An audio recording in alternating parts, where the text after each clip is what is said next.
In this video, I'll show the changes for Overgrowth Alpha 198, which you can try if you've pre-ordered. Since Aubrey had to do a lot of fine detailing for the arena he's working on, I added some editor functionality so you can use the scroll wheel to select different objects underneath the mouse cursor. This is really handy when dealing with concave objects, or small details on a large object. I also started on the Gladiator metagame, where you can grow your fan base by making sure your fights are exciting to watch, and by moving up to larger and more prestigious arenas.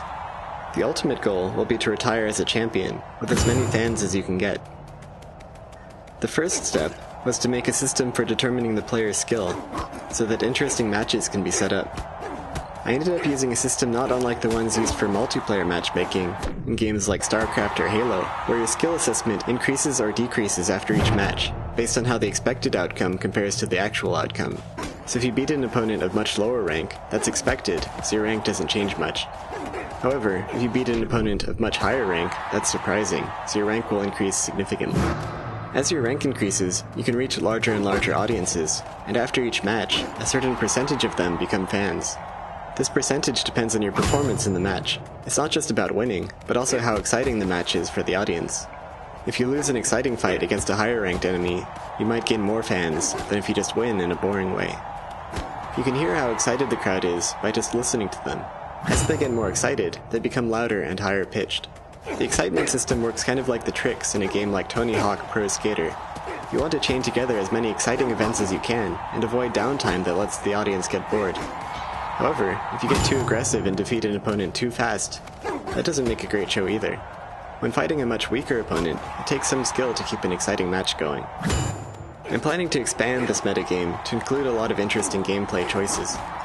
For example, maybe you can use excessive violence to really excite bloodthirsty fans, but then you'll be more likely to be matched with other ultra-violent fighters, who are more likely to kill you than just knock you out. Or maybe an official asks you to lose an easy match, which could cost you fans and skill assessment, but improve your relationship with them so you can get better matches in the future. To get from here to a finished game, I'd like to use this Arena Career Mode to fully explore the combat system and add meaningful context with the metagame. Once that's done, the arena should be a complete and interesting game in its own right, that's accessible to new players and challenging to experts. At that point, I'd like to transition to working on a Raider mode to explore the stealth and parkour gameplay on the large outdoor scenes, with its own metagame about money, equipment, and gang politics. Once both the arena and Raider modes are complete, most of the design space of the existing Overgrowth game mechanics should be pretty well explored.